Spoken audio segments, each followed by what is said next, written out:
Fertility and IVF centre.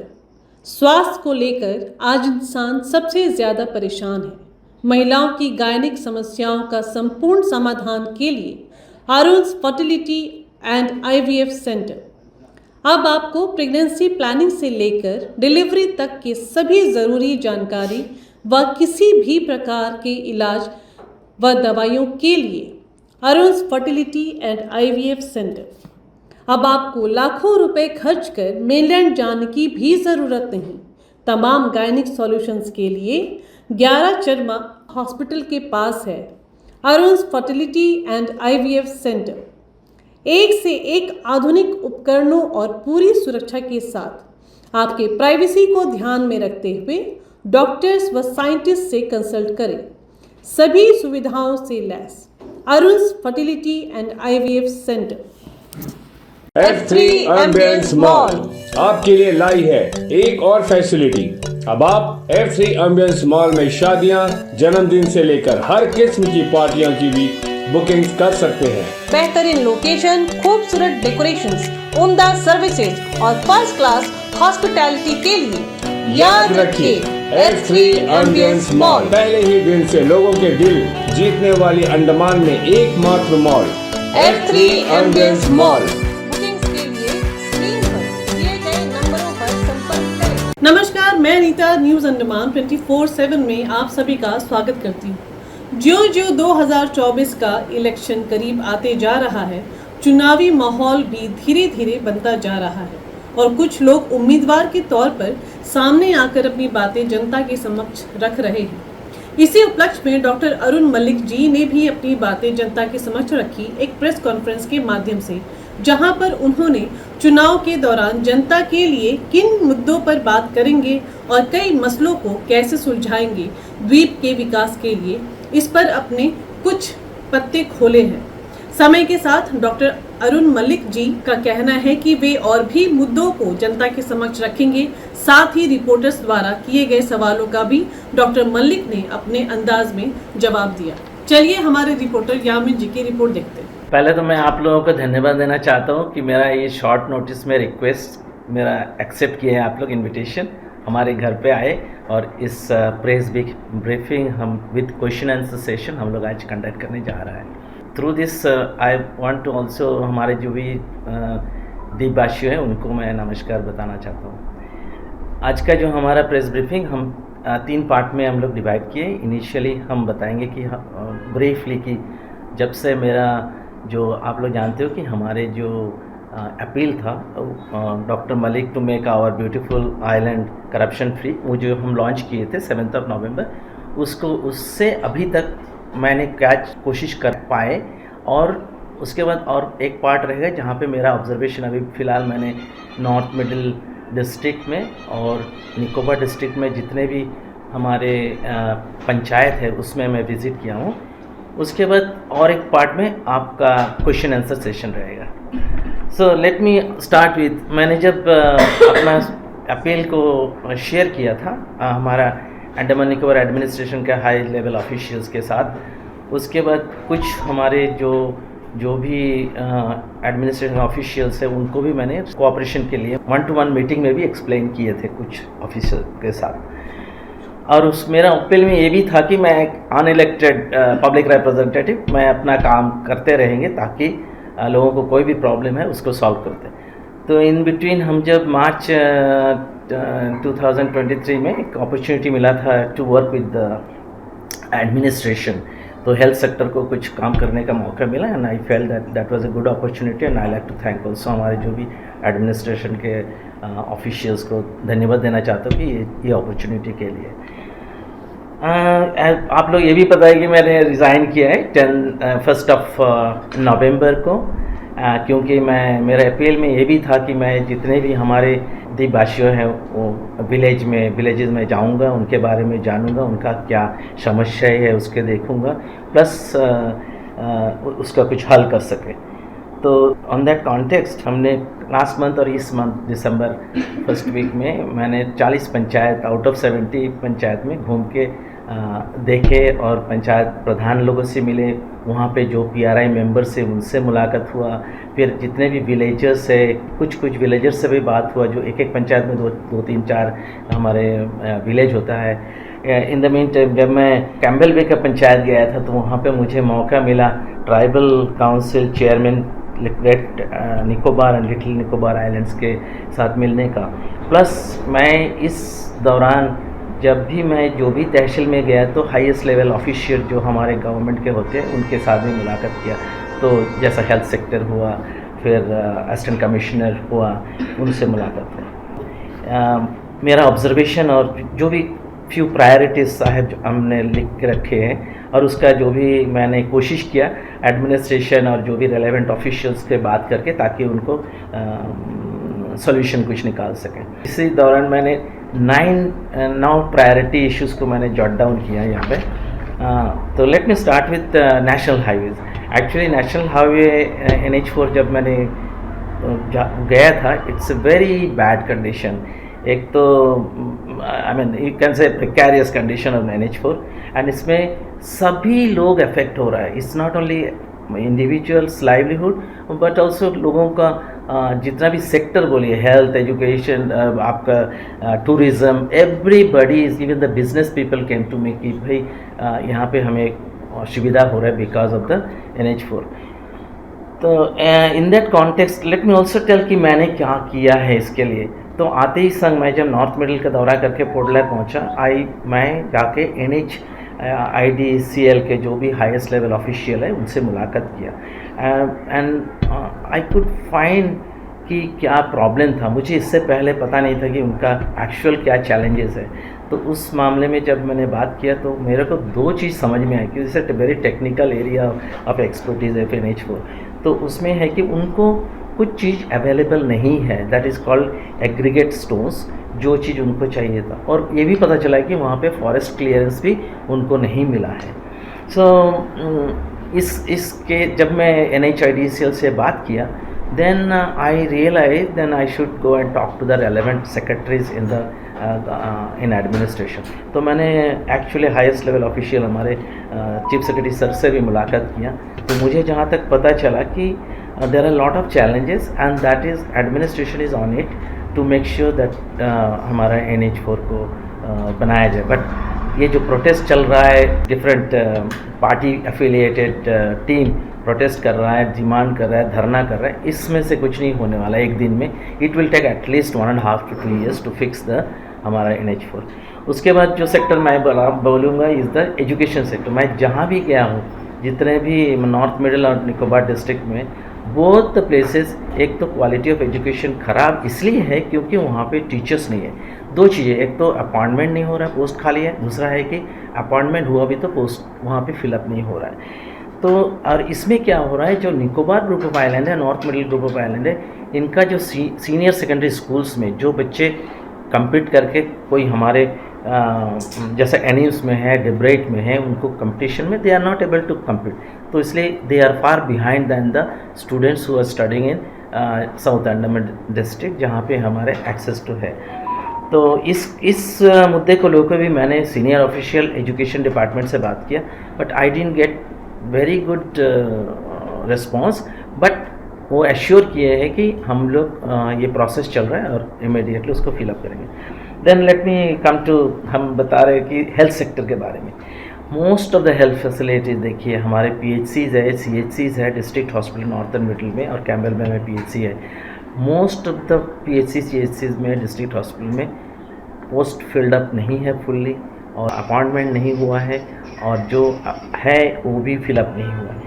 तो इस जो गवर्नमेंट ऑफ इंडिया का नॉर्म है और एडमिनिस्ट्रेशन के जो नॉर्म है उसके मुताबिक नहीं चल रहा है।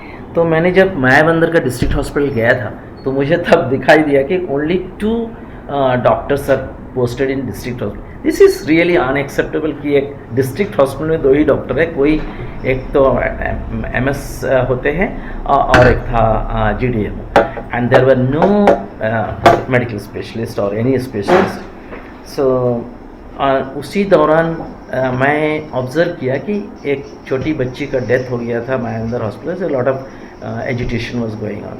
तो मैंने उस मामले में भी थोड़ा से बातचीत किया था वहाँ के जो परिवार के साथ भी, प्लस हॉस्पिटल का अथॉरिटी के साथ। तो मैंने इस बात को भी टेकअप किया कि health sector specially district hospital के बारे में हमारा सेक्रेटरी हेल्थ के साथ कि हमारे स्पेशलिस्ट और GDMO के बारे में, तो उन्हें वो मुझे एश्योरेंस दिए कि हमारा ऑलरेडी अपॉइंटमेंट करने के लिए इनिशिएटिव ले चुके हैं। And also he suggested and requested कि अगर ज़रूरत पड़ेगा तो हम वॉक इन इंटरव्यू करेंगे इवन फॉर स्पेशलिस्ट के लिए। एंड मुझे इतना पता है कि एडमिनिस्ट्रेशन टेकअप किया है और एक्स्ट्रा इंसेंटिव देने के लिए भी राजी है। Then let me come to the point number 4 which is called rural roots. देखिए, हम सब बोल रहे हैं कि NH4 NH IDCL कर नहीं रहा है, लेकिन मैं जहाँ भी गया हूँ रूरल रोड का हालत भी इक्वली बैड। वो हमारा NHD ICL नहीं है, वो हमारे APWD डिपार्टमेंट का रिस्पॉन्सिबिलिटी है। तो आई फाउंड कि ये बहुत ही दुख का बात है कि after 63 years of settlement in northern Midland and district मैंने ये चीज़ खुद देखा कि अभी भी वो जो नाला होता है ना, जो स्मॉल रिवर काइंड ऑफ, उसको क्रॉस करने के लिए अभी भी वो बैम्बू का ब्रिज लगा के पार कर रहा है। इट्स आई फील सैड कि अभी तक वहाँ तक डेवलपमेंट पहुँचा नहीं है कि ताकि एक कल्वर्ट बना सके। This is after 63 years। Exactly the similar situation मैंने देखा है कैम्बेल बे में कि 34 years का सेटलमेंट के बाद भी वहाँ पे भी ऐसी ही हालत है। बट इन दिस कॉन्टेक्स्ट हमने अभी तक किसी से बात नहीं किया। I will take this up. Clean drinking water, ये भी एक मुद्दा है विच इज़ अनएक्सेप्टेबल कि हम लोगों का रूरल विलेज में clean drinking water is not available.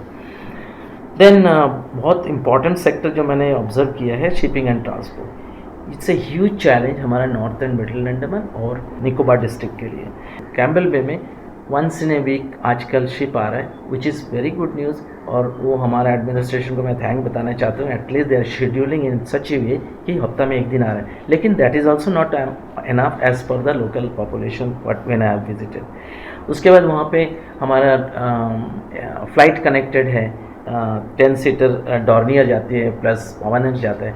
उसमें मैंने देखा कि that is not enough. Dornier and the Pawan that is mainly for the medical emergencies के लिए और या तो फिर BVI पे विजिट के लिए। एंड मुझे लगा कि उड़ान जो स्कीम है that should have implemented by now. उड़ान स्कीम शुरू हुआ था गवर्नमेंट ऑफ इंडिया का 2016, लेकिन आज 2023 में that is yet to be implemented. तो मैंने इस बारे में हमारा चीफ सेक्रेटरी सर से भी बात किया था कि मैंने बताया था कुछ डिस्कस जब किए तो मैंने तीन मेन एयरपोर्ट के बारे में बात की, कैम्बेल बे, कार निकोबार और शिवपुर। और मुझे जहाँ तक पता चला कि it might take longer time than what I expected. तो मैंने सोचा इस चीज़ को लेके I will take up with the administration also at the central level ministry of the government of India. Then 7th मुद्दा जो मैंने सोचा कि हमारा जो कॉमन आइलैंडर है उनका राइट्स के ऊपर बहुत डिप्राइव होना पड़ रहा है, क्योंकि उनका राइट्स को सेफगार्ड करना हमारा मुद्दा है। तो इस मामले में मैं जस्ट एग्जांपल दे रहा हूँ। मैं जब विज़िट किया, ये जितने भी कम्युनिटीज़ मैं मिला हूँ, ये 4 तहसील में 2 डिस्ट्रिक्ट में नॉर्थ मिडिल एंड निकोबार है। अभी भी हमें साउथ अंडमान डिस्ट्रिक्ट विज़िट करना बाकी है। मुझे पता चला कि रांची जो कम्युनिटी है, all 4 tehsils they are deprived. Secondly Telugu fisherman communities in all 4 tehsils, ex-servicemen communities in Great Nicobar Tehsil, then the communities in Kachal, the Tamil community. I think they are deprived of recognition of OBC, that is called other backward community classes category, जो उनका rights में hinder कर रहा है, ताकि उनको job opportunities में as a general candidate उनको कम्पीट करना पड़ रहा है। तो मुझे लगा ये एक बहुत बड़ा इम्पॉर्टेंट राइट्स है इन पर्टिकुलर कम्युनिटी को, जो हम लोग को टेकअप करना चाहिए, and that I will take up in future. उसके बाद सेफगार्ड ऑफ हमारा जो इंडिजिनस कम्युनिटी है अंडमान निकोबार में, जो निकोबारीज जो मैं तो अभी आपको खाली ग्रेट निकोबार का ही बोल पाऊँगा, क्योंकि मैं अभी वहीं पे हमने विज़िट किया था। तो जब मैंने ट्राइबल काउंसिल चेयरमैन के साथ मुलाकात किया था ग्रेट निकोबार और लिटिल निकोबार आइलैंड का, उसमें पता चला कि and also during the visit वो हमें मिलाए हैं जो एशियन सुनामी के टाइम जो जिनको रिलोकेट किए हैं इन कैम्बल बे सिटी जैसे जगह में, मतलब कैम्बल बे एरिया में, उनको कुछ मांगे हैं, कुछ रिक्वेस्ट है। तो उसमें मुझे पता चला कि इन लोगों को रिलोकेट किया है 2004 में, और ये है 4 छोटे छोटे लोकेलिटीज़ है ग्रेट निकोबार का, और 2 छोटे छोटे लोकेलिटीज़ नहीं 4 छोटे छोटे लोकेलिटी लिटिल निकोबार से और ग्रेट निकोबार का 2 लोकेशन से है। और मेरे साथ बात हुआ कि क्या उनका actually they have very small request. I personally feel it can be addressed by the administration or whoever is the taking care, like tribal welfare department of the administration. तो इनका जो टेम्पोररी शेल्टर दिया गया है वो चाहते हैं कि उस शेल्टर का जो एरिया है, not in the individual family wise, वो चाहते हैं कि उस एरिया को अपना नाम में कि हाँ ये हमारा ट्राइबल का पार्ट है। That needs to be discussed with the administration. उसके बाद इन लोगों को देखिए, इनका जो कल्चर होता है ना, they want to take their dead bodies to their own ancestral land. तो अभी तो कैम्बल बे में रह रहे हैं, तो उनके लिए लाइक मोटराइज्ड एक डिंगी होगा, तो they can transport their whoever passed away to their ancestral home. दूसरे बात और एक उन लोग मेरे को रिक्वेस्ट किया कि सर यहाँ पे कोई हॉस्टल नहीं है जो हमारे बच्चे जो लिटिल निकोबार और ग्रेट निकोबार में काम पढ़ रहा है यहाँ पे ये, क्योंकि वहाँ पे स्कूल्स नहीं है। तो that was also another thing. फिर मेरा जब विज़िट था to North Middle Andaman district और निकोबार डिस्ट्रिक्ट, मैंने रियलाइज़ किया कि बहुत सारे हमारे Nicobarese doctors they are serving. It's a very good news कि हमारे निकोबारीज डॉक्टर्स सर्व कर रहे हैं ये डिफरेंट CHCs में। तो बट एक चीज़ मैंने नोटिस किया, मैंने जब पूछा कि आपका कॉन्ट्रैक्ट किस टाइप का है एडमिनिस्ट्रेशन के साथ, तो वो बोले कि सर हमारा कॉन्ट्रैक्ट अभी भी it is called like a contract basis, not in a regular appointment. So in that context मैंने एक ही इश्यूज़ को ले पाया सेक्रेटरी हेल्थ के साथ। सेक्रेटरी हेल्थ से साथ मैंने बात किया, तो बोले कि इनका जो पोस्ट होता है, मुझे भी पता था कि ये UPSC के थ्रू होना है। तो मैं in the meantime in future coming days I will take up with this with administration as well as with the UPSC, so that इनका एडवर्टाइजमेंट हो और उसको रेगुलर पोस्ट मिला जाए जो भी क्वालिफाइड होगा।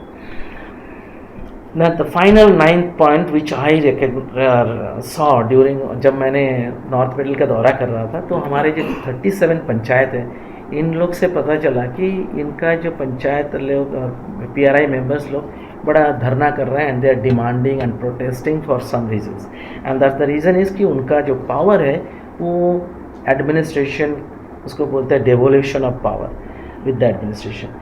तो मैंने थोड़ा इसके बारे में एनालिसिस किया, एंड मुझे लगा कि this, and I strongly recommend the PRI members को सपोर्ट कर रहा हूँ मैं कि इनको ये पावर आना चाहिए। लेकिन I also emphasise the administration, जब ये पावर देंगे तो वहाँ पे एक मॉनिटरिंग मैकेनिज्म होना चाहिए, क्योंकि हमारे पास एग्जांपल है क्यों ये पावर ले लिए, क्योंकि कुछ करप्ट प्रैक्टिसेस के, मुझे लगता है कोई करप्ट प्रैक्टिसेस आइडेंटिफाइड हुआ होगा और ये पावर को ये लोग मिसयूज़ भी किया होगा, इसलिए एक अच्छा ये होना चाहिए। और मैं आपको in conclusion of this 9 points I would say that हमारा directorate of every sector of the administration and हमारे जो भी सीनियर लीडर्स है, स्पेशली एक्स BJP का जो MP साहब है और भी current MP, I think they are very much either ignorant or they are not focusing their work to serve the people of North and Middle Andaman district as well as the Nicobar districts. In the meantime, अभी जब मैंने बाहर रंगत मायाबंदर डिगलीपुर तहसील और Campbell बे से वापस आया, I was getting lot of calls and people came to see me to talk about their problem. मैंने अभी पता चला कि लोगों को क्या क्या सारे प्रॉब्लम्स है, क्योंकि मैं तो पॉलिटिशियन नहीं हूँ, मैं तो अभी पहले बार ये सब जान रहा हूँ। तो एक चीज़ मुझे पता चला, job related issue. People came to this house and they told me कि किस तरह करके रिजर्वेशन क्राइटेरियाज के ऊपर उन लोग कर रहा है। प्लस उनका जो कॉन्ट्रैक्ट के जो काम कर रहा है उन कॉन्ट्रैक्चुअल स्टाफ को भी ऊपर they don't have regular contract on time. तो दो चीज़ मुझे पता चला कि एक तो जो भी एडवर्टाइजमेंट हो रहा है, बहुत सारे लोगों को अपना एज पार हो चुका है, मैंने they are not as per the recruitment rule, तो इन लोगों को चाहिए कि एज रिलैक्सेशन। तो मैं उनको बताया कि देखो एज रिलैक्सेशन जो होता है, हमें लगता है कि अंडमान निकोबार में हमारा honourable lieutenant governor has the authority if he likes to do that, तो वो तो हमारे अंदर नहीं है, but we have to see कि इसमें क्या किया जाए। दूसरा है कि बहुत सारे डिपार्टमेंट में कॉन्ट्रैक्चुअल स्टाफ से उनको काम करे जा रहा है लेकिन उनको एक्सटेंशन नहीं मिला है। And I am telling you कि आई एम वेरी सैड कि हमारा अपने जहाँ पे मैं जॉब करता था हेल्थ डिपार्टमेंट में आज का दिन में 3 महीना हो गया जहाँ पे हमारे almost 87 staffs working all over Andaman Nicobar जिसको एक्सटेंशन नहीं हुआ। दिस इज़ अनएक्सेप्टेबल एंड ये मैंने personally I spoke to secretary health and he told me that he will approve it by last Monday. मेरा उनके साथ मीटिंग हुआ था and he agreed to approve their contract. तो आई होप ये and इस तरह तो होना नहीं चाहिए कि एक लोग काम कर रहा है कोई भी डिपार्टमेंट में विदाउट ए कॉन्ट्रैक्ट। नेक्स्ट एक हमारे साथ कुछ लोग आए थे मिलने के लिए अबाउट तमिल सेटलर्स का जो कचाल आइलैंड में है, उनका भी बहुत सारे प्रॉब्लम्स है, चैलेंजेस है। तो one of the thing which I understood, जो मैंने समझ में आया कि उनको रिलोकेशन करने का जो प्लान था लिटिल अंडमान में, that needs to be done as soon as possible and by the administration. Then मैंने और एक और मुद्दा जो है that is corruption issue here. ये तो मेरा अपना पर्सनली मैं ऑब्ज़र्व किया हूँ, मैं एक्सपीरियंस किया हूँ। यही जहाँ पे आप लोग बैठे हो यही RWA रेजिडेंट वेलफेयर एसोसिएशन में जो है यहाँ का जो भी मैनेजमेंट है, इन लोग अपना RWA का जो बायलॉज फॉलो नहीं कर रहा।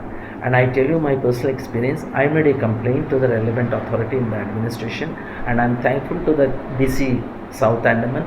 She has already instructed to the right relevant officer to initiate immediate action. But at the same time, मैं ये भी बोलना चाहता हूँ, it took 2 months to take this initiative. So I think it needs to be a little bit faster than what I had experienced, है ना? क्योंकि अगर साधारण आदमी जाएंगे, अगर उनका जस्टिस जल्दी नहीं मिला तो फिर सुविधा हमें कोई ये नहीं मिलेगा।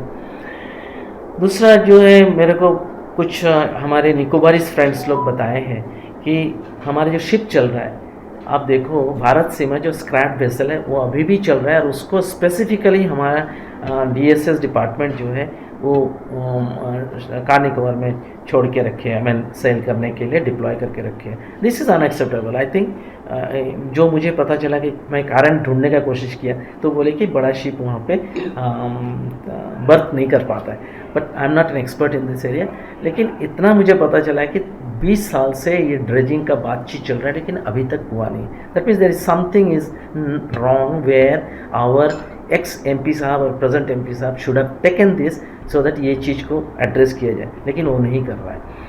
Education is worst in tribal area, यही चीज़ मेरे को निकोबारीज फ्रेंड लोग बताया, क्योंकि वहाँ पे इन लोग स्कूल में टीचर नहीं है जो PGT होता है जो पढ़ाने के लिए। अब वो जब बाहर आते हैं पोर्ट ब्लेयर में आके अपना कंपटीशन फॉर हायर एजुकेशन के लिए जाते हैं, they are not able to do so. हम आपको एक एग्जांपल बता रहे हैं, अभी 2024 में जो हमारा बच्चों को ना निकोबारीज को जो रिजर्वेशन रहता, वहाँ पे 17 सीट रहते हैं उनके लिए, खाली 3 बच्चे उसको क्वालिफाई कर पाया। क्यों? 2 कारण है। एक तो उनको पता ही नहीं है कि भाई नीट का एग्ज़ाम कब हुआ है, कैसा देना है, और उसके बाद उन लोग they are not even up to the mark. वो जो बच्चे निकोबार में पढ़े हैं उनको वो फैसिलिटी मिला ही नहीं है जो हमारा बच्चे पोर्ट ब्लेयर में मिल रहा है। तो I think these are very important issue जो हमें टेकअप करना चाहिए। उसके बाद ये भी पता चला चैम्पियन में कि वहाँ पे वाटर रिजर्वायर नहीं है, power issue crisis, power issues तो हमारा अंडमान निकोबार एंटायर आइलैंड में ही है। और एक इश्यू मैंने देखा कि अभी आप लोग शायद देखे होंगे 7 तारीख को एक प्रेस रिलीज निकला है health and directorate of education से, जिसमें आप देखोगे they were deprived of their rights. उसमें लिखा हुआ है 16 posts are reserved for Nicobarese tribe के लिए, but if you look at वहाँ पे खाली 16 post means it is not the percentage they deserve, it should have been 30 post. So मैंने इस बारे में डायरेक्टरेट ऑफ एजुकेशन से बात किया है, but I could not get the proper explanation why this number was reduced. And it is not only खाली हमारा जो शेड्यूल ट्राइब का कोटा, बट ऑल्सो ओबीसी में भी इसी तरह कुछ हुआ है। देन दूसरा जो मैंने बता रहा था कि उड़ान स्कीम के बारे में, देखिए कार निकोबार का जो हमारा एयरपोर्ट है ना, आपको पता होगा कि वहाँ पे चीफ कैप्टन हमारा कुरचेट सर जो है थे, वो वहाँ के चीफ ट्राइबल काउंसिल का भी थे। उस टाइम में अपना ही लैंड को दिए थे कार निकोबार का एयरपोर्ट का एक्सटेंशन के लिए। तो मुझे लगता है कि अपने लोगों के लिए वो ज़मीन दिए है, एयरपोर्ट बनाया गया है, लेकिन निकोबारीज लोग उसको यूटिलाइज ही नहीं कर पा रहे हैं। और आज का दिन में उड़ान स्कीम, मुझे लगता है कि अगर एडमिनिस्ट्रेशन चाहे तो इस उड़ान स्कीम को इमीडिएटली स्टार्ट कर सकते हैं इन कार निकोबार। देन मैं फाइनली एक और पॉइंट बोलना चाहता हूँ जो बहुत लोग विटनेस किया है और मैंने भी किया है, क्योंकि मैं जब मिलने गया सेक्रेटरी से मिलने के लिए, इवन बहुत लोग बोला है कि सर हम लोग जब 3 से 4 बजे जाते हैं तो हमारे सेक्रेटरीज या तो मीटिंग में रहते हैं, कोई किस काम से बिजी रहता है, and this I also observe. And in that context मैंने इस चीज़ को भी टेकअप किया है।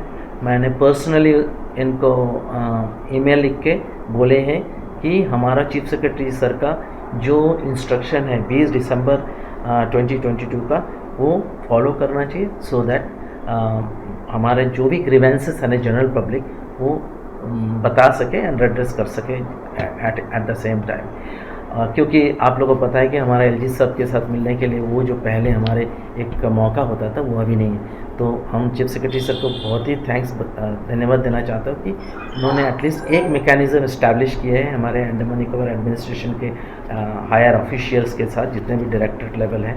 And I request them that they please be available for our common islander. ठीक है, अभी हमारा जो भी बताना था मैंने बताया। And I would like to ask you, अगर आप लोगों को कोई क्वेश्चन रहे तो मैं कोशिश करूंगा आंसर करने के लिए। आपने जो प्रॉब्लम्स बताए, जो रूरल एरियाज में डॉक्टर्स का शॉर्टेज है और जो स्पेशलिस्ट डॉक्टर्स का विजिट नहीं होता है, हर आइलैंड में अगर स्पेशलिस्ट डॉक्टर्स को जो है भेजा जाए तो पूरे महीने जो है टूर में ही रहेंगे और वो जो है यहाँ पे सर्व नहीं कर पाएंगे पोर्टल। तो इसको कैसे सॉल्व किया जाए सर? और जो डायग्नोस करने की जो फैसिलिटीज़ है वो रूरल एरियाज में अवेलेबल नहीं। अगर कोई स्पेशलिस्ट डॉक्टर वहाँ विजिट करता भी है तो पूरी तरीके से किसी भी बीमारी को डायग्नोस नहीं कर पाएगा, क्योंकि टेस्ट अवेलेबल नहीं है। वो सिर्फ एक बेसिक एडवाइस दे पाएगा लोगों को, और उसको फाइनली जो है उनको पोर्टल रेफर करना ही पड़ेगा ताकि वो यहाँ पर आके टेस्ट कंडक्ट करवा सके और जो उनका असली जो उनको प्रॉब्लम है उसको डायग्नोस करवा सके। तो इसको आप किस तरह से सॉल्व करेंगे? क्योंकि ये एक मेजर चैलेंज है और ये अंडमान निकोबार आइलैंड्स की ज्योग्राफी की वजह से ये चैलेंज आता है, क्योंकि बहुत सारे आइसोलेटेड आइलैंड्स हैं और हमारा पॉपुलेशन काफ़ी स्कैटर्ड है और हर जगह जो है सर्विस देना जरूरी है। मुझे लगता है इट्स पॉसिबल। एक तो हमारा PHCs है, CHCs है, उसका नॉर्म्स है, डिस्ट्रिक्ट हॉस्पिटल है, हमारे पास तीन डिस्ट्रिक्ट हॉस्पिटल है। तो डिस्ट्रिक्ट हॉस्पिटल में नॉर्म में ऐसा है कि वहाँ पे हमारा स्पेशलिस्ट होना है, दैट्स ए मस्ट। ठीक है, उसके बाद CHC में भी नॉर्म है कि specialist, some of the specialist needs to be there and the GTO needs to be there. और इक्विपमेंट का रिलेटेड में भी ऐसा ही है कि ये फैसिलिटी होना चाहिए, अल्ट्रासाउंड फैसिलिटी होना चाहिए, डायलिसिस यूनिट होना चाहिए, जो फैसिलिटीज़ होना चाहिए वो चीज़ नहीं है, इसीलिए हमें प्रॉब्लम हो रहा है। मुझे लगता है it is possible to initiate in a manner that हम उनको अपॉइंट करें और पोस्ट करें। और खाली पोस्ट करें नहीं, उनके लिए भी हमें देखना है कि भाई वो उसको पहुंचाएंगे, वहाँ पे उनको एकोमोडेशन होना, उनका फैसिलिटीज़ अवेलेबल होना। जैसा मैं ऑलरेडी मेरा अपील में भी बताया कि I am going to contest, I will win MP election and I this is one of my priority. और इसके लिए ज़्यादा दिन नहीं चाहिए, I need only 6 to 8 months। अभी मैंने आपको बताया ना यूपीएससी से करवाना है, यूपीएससी को जाके पर्सनली हु हैज़ एक्सेस, आपका नहीं है, हमारा नहीं है, आपका नहीं है, एक्सेप्ट एमपी साहब, और किसी के पास ये कॉन्स्टिट्यूशनल पावर नहीं है जिसके पास एक्सेस है जो मैं सेंट्रल मिनिस्ट्री में ऑफिस में जाके बात करें। And that is what I will do, I will make sure it is done. ये तो हेल्थ का बात हो गया। अगर आप एजुकेशन में आते हो तो पूरे अंडमान निकोबार में आप देख सकते हो कि जो खासकर जो सरकारी स्कूल हैं वहाँ पर क्या सुविधाएं हैं, यहाँ तक कि टीचर्स तक नहीं है। बड़ा से बड़ा स्कूल ले लीजिए, मॉडल स्कूल जो काफ़ी फेमस है, नामचीन स्कूल है हमारे अंडमान निकोबार द्वीपों का, यहाँ पर भी सफिशिएंट टीचर्स नहीं है, प्रिंसिपल नहीं है। तो तकलीफों का तो हम सबको पता है, हम आए दिन उजागर करते रहते हैं इन बातों को, इन तकलीफों को, जनता की समस्याओं को। लेकिन आप जो है अभी मेंबर ऑफ पार्लियामेंट बनने की जो दावेदारी कर रहे हो, तो आप इसमें ऐसा क्या करोगे कि ये सारी चीज़ों में सुधार आए? Yamin ji, let me tell you, thank you again for school का बहुत सारा समस्या है, जस्ट मैंने एक सिंपल सा बोला। फिर वो सरकारी स्कूल में जैसे बच्चों को फ्री में किताबें और कपड़े वगैरह मिलते हैं, वो भी प्रॉपर तरीके से नहीं होता है। हर साल कई गरीब बच्चे होते हैं जिनको ये चीज़ नहीं दिया जाता है, फिर भी वो कैसे ना कैसे स्कूल जाते हैं। प्लस मिड डे मील जो होता है उसमें बहुत इश्यूज आते हैं। तो एज एमपी आपके क्या स्टेप्स होंगे कि आप ये सारी चीज़ों को ठीक कर पाएँ? Let me try to answer. देखिए, ये दोनों सेक्टर है ना, health and education, this is really suffering and people are suffering, these are basic rights, ठीक है। और आपका जो क्वेश्चन है एकदम सही क्वेश्चन बोले आप। और एज ए एमपी मैं क्या करूँगा, आपको पता है अंडमान निकोबार में जो बजट आता है ना, we have enough budget to implement the way you are saying, हम कर सकते हैं। और होता था पहले, ऐसा नहीं है कि हमारे पास पैसा नहीं है, हमें लगता है कि वो पैसा जो the way they are implementing is not happening. आप देखिए अभी जो अपॉइंटमेंट हो रहा है, अभी हो रहा है इतने साल बाद में, ये इसी का तो कमी है ना। अभी दो चीज़ का कमी है। एक तो है, देखिए पोस्ट खाली पड़ा हुआ है, ये खाली हेल्थ एजुकेशन में नहीं। मैंने अभी हॉस्पिटल में था तो वहाँ पे जो नर्सिंग सिस्टर के होता है ना प्रमोशन, रेड बेल्ट होता था, तो उन लोग नहीं है आजकल, क्योंकि पोस्ट कोई प्रमोशन दिया ही नहीं। अब ये एडमिनिस्ट्रेशन का काम है, किसका काम है? डायरेक्टरेट लेवल में काम है। ये तो हमारा आईएएस और उनका काम नहीं है, डैनिक्स वाले नहीं बोलेंगे कि भाई आप उसको फाइल डालो। ये हमारा डायरेक्टरेट लेवल में इस टेकअप करना है। आप पोस्ट खाली है, you have to take up to appoint such post, ठीक है। देख, वो नंबर 1 है। नंबर 2 है, अगर जो पोस्ट खाली पड़ा है उसको फिलअप करना है। अब वाइस प्रिंसिपल, अभी मैंने देखा मेजॉरिटी स्कूल्स में वाइस प्रिंसिपल मैनेज कर रहा है, प्रिंसिपल नहीं है। क्यों प्रमोशन नहीं हुआ?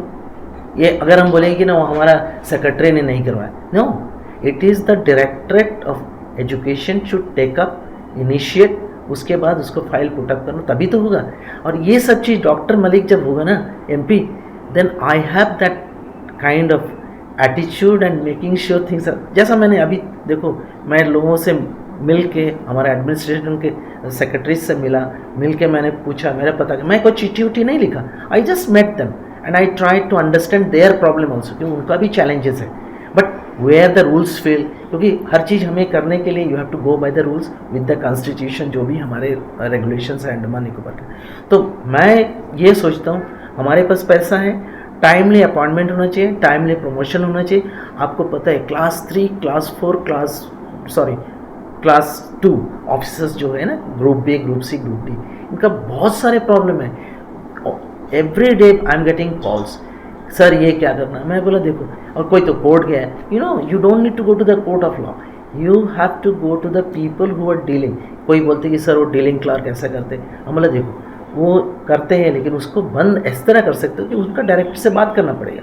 तो हमें लगता है देखो ये सब नेगोशिएशन का बात है, we can do it is possible. तो आपको नहीं लगता कि जो अभी जो एमपी है हमारे कुलदीप राय शर्मा, जो एक्स एमपी थे विष्णुपद राय जी, उन्होंने, क्योंकि ये समस्या आज की नहीं है ना, ये समस्या तो कई वर्षों से द्वीपों में है, तो उन लोगों ने ये कदम नहीं लिया होगा उन्होंने। Exactly, this is what I am saying. मैं जब छोटा था, I was in I think grade 8 और 9, तब हमारे एक्स एमपी साहब KR गणेश जी होते थे, उसके बाद जो हमारे MR भक्ता जी होते थे, इन लोग खुद जाते थे खुद जाते थे, जाके बात करते थे, या तो उनको बुलाते थे, डिस्कस करते थे क्या सोल्यूशन निकलना है। They used to go to the right ministry, जाकर उनसे बात करते थे। वहाँ पे एमपी साहब के लिए एक तो बंगलो है दिल्ली में, उसी के लिए काम के लिए उनका फ्लाइट का टिकट होता है, फ्री टिकट होता है जाने के लिए आने के लिए। So you know when I am MP you will see the way I am trying to negotiate and making things happen. You can not, अभी हमारा जो डॉक्टर्स, हम खाली निकोबारी डॉक्टर्स के लिए नहीं बोल रहा हूँ, हमारे जो नॉन निकोबारीज डॉक्टर वो भी कॉन्ट्रैक्ट में है, but there are post available that needs to be filled up. और कितने सारे प्रोजेक्ट्स है, प्रोग्राम्स है गवर्नमेंट ऑफ इंडिया ने इम्प्लीमेंट कर रहा है। You can do it, you can make it, क्योंकि कुछ तो करप्ट प्रैक्टिसेस के लिए चल रहा है। अब देखो, आप एक टीचर को पोस्ट कर रहे हो तरासा में, ठीक है, वो जाएंगे एमपी साहब के पास, या तो कोई आपके पास या मेरा पास आएगा।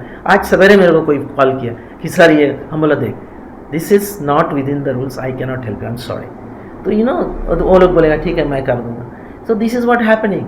सो those who are deprived are the people who are in north and middle Andaman and the Nicobar group of districts. यहाँ पे तो सब अगल बगल है, आप इवन साउथ अंडमान का भी देखिए, रूरल एरिया में जाके देखिए, they don't have that facility. उन हमारे टीचर्स को, क्योंकि एवरीबडी वांट्स कंफर्ट, ठीक है, लेकिन हम भी कंफर्ट चाहता है, लेकिन see you have to do your part and then you get the comfort. यहाँ पर आवाजाही का सर दो ही रास्ता है, एक एयरपोर्ट के वहाँ से, एक बाय एयर और बाय शिप। लेकिन उसके बावजूद भी यहाँ पर इतने जो ड्रग्स पाए जाते हैं, आखिर कैसे? और आप अगर एमपी बनते हैं तो उसके बाद आपका क्या नज़रिया होगा? आपका क्वेश्चन में दो पार्ट है। एक पार्ट है कि आप एमपी बनने से कैसे करोगे, जो चीज़ मैंने थोड़ा बहुत बता दिया दोनों क्वेश्चन से पहले। I think you are satisfied with that. As a MP देखो, हमारा जो अपना एक नेगोशिएटिंग स्किल्स है, मैं ये सब सीखा हूँ, ये नहीं कि मैं ऐसे ही जान के आ गया। तो मैं जो बाहर विदेश में नौकरी किया, and my experience working with the administration for last 11 years, अभी 10 साल तो मैंने पहले ही काम किया था, फिर अभी देखो 7+ मंथ। तो वो जो मेरा एक्सपीरियंस है उससे मुझे पता चलता है कि हमारा एडमिनिस्ट्रेशन कहाँ पे कैसा कर सकता है, और उनको भी पता है कि डॉक्टर मलिक को एडमिनिस्ट्रेशन का कैसा तरीका जो प्रोसीजर्स है पता है। दूसरा बात है कि मेरा जो अपना पर्सनल, देखो मैंने इतने एरियाज़ में काम किया, इतने लोगों से मैं इतना कंट्रीज़ में काम किया ना, वो एक्सपीरियंस से मुझे लगता है कि मैं नेगोशिएट कर सकता हूँ। I can negotiate with anybody, अगर वो बंदा या जो भी है सामने वाला वो समझदार हो, क्योंकि उनको पता है कि मैं कोई ऐसा बात नहीं करूँगा जो पॉसिबल नहीं है। जो पॉसिबल है we should be very practical, हम क्या कर सकते हैं, है ना। मेरा जो skills of negotiating skills plus my experience, not only this experience also my technical areas. Health तो मेरा ऑलरेडी है ही, लाइवलीहुड में मैंने काम किया है, और food safety, food security, education में भी काम किया। HIV and education it's a part of education also ना, तो इसमें मैंने काम किया, तो मुझे पता है कहाँ पे क्या प्रॉब्लम है। और ये जो हमारे जो अंडमान निकोबार का प्रॉब्लम है ना, इससे क्रिएटेड प्रॉब्लम। मैं आपको बता रहा हूँ, आप लोग छोटे थे, मैं जब जॉब करता था that time things were different, that is the reason I came. ये मेरा काम नहीं है कि MP बनना, सब करना, ये मेरा काम है, आई एम डॉक्टर। बट अभी मुझे लगा कि और कोई है नहीं जो कोई आके इस तरह मेरा तरह बात कर सके, बोल सके, बोल्डली बोल सके कि बेस्ड ऑन फैक्ट्स। मैं जो भी बोलता हूँ ऑलवेज बेस्ड ऑन फैक्ट्स और technically correct, means somewhere it is established scientifically. अब आपका सेकंड पार्ट बहुत ही एक प्रायोरिटी एरिया है मेरे लिए, लेकिन मैं आपको ये भी बता रहा हूँ कि आई थिंक अगर आप देखो लास्ट 2 साल में बहुत सारा चेंजेस आया है, and at this point of time बहुत सारे ड्रग लोगों को पकड़े भी है। हमारे Andaman Nicobar police under the leadership of current DGP sir, I think things are moving in a positive direction. और मैं देखो, मैं एडमिनिस्ट्रेशन, मैं सोचता हूँ कि हमारे जितने भी अंडमान निकोबार पुलिस में, और ये खाली पुलिस नहीं है, there are many departments are engaged in this particular issue. आप बिलीव नहीं करोगे, when I was working with the AIIMS, मुझे एक मीटिंग में असाइन किए थे related to this issues which is internal, and I came to know कि कितने सारे जगह में क्या क्या काम चल रहा है, which I will not talk about it. तो इसीलिए be positive, things will be done correctly. और आज का दिन में हमारे जो अंडमान निकोबार पुलिस के जो डीजीपी सर हैं, उनका लीडरशिप में I expect things will be different and we can witness, हम लोग देख रहा है चेंजेस आ रहा है and there are changes already. Thank you. हम उम्मीद करते हैं कि अंडमान की जनता को भी हर जगह की तरह इस बात से कोई फर्क नहीं पड़ता कि चुनाव में कितने लोग उम्मीदवार हैं या कितनी पार्टियां खड़ी होंगी।